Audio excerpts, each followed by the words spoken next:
చేసుకుంటాను ఇంట్లోనే చికెన్కి. చికెన్ మసాలా నేను వాడను, ఇది వేస్తే ఇంకా బాగుంటుంది కర్రీ. అందుకే ఫస్ట్ అయితే ఎండు కొబ్బరిని చిన్న చిన్న కట్ చేసుకొని కొంచెం హీట్ చేసుకోవాలి.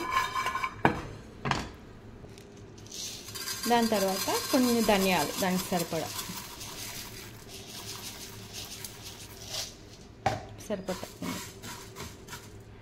లైట్గా హీట్ అవ్వనియాలి, ఎక్కువ మాడగొట్టద్దు మనం.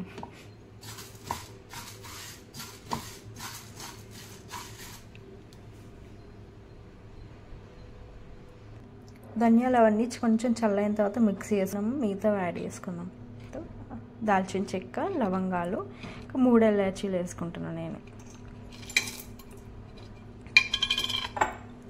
ఇంకా సాజీరా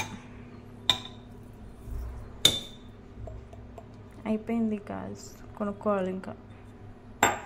అంతే, అవి కొంచెం ఎండు కొబ్బరి ధనియాలు కొంచెం చల్లైన తర్వాత మిక్స్ చేసుకుంటే చికెన్ మసాలా రెడీ. ఓకే, ఇవైతే చల్ల అయిపోయినాయి, మనం మిక్సీ వేసుకుందాం, మసాలా రెడీ అయిపోతుంది. తర్వాత కూరలో వేసుకోవచ్చు. మిక్సీ అయితే వేసేసిన ఇట్లుంటుంది మసాలా. ఇది చికెన్లోకైనా కాదు, వేరే దాంట్లో కూడా మనం వాడుకోవచ్చు, వేరే కర్రీస్కో కూడా. మీరు కూడా ట్రై చేయండి ఎప్పుడైనా.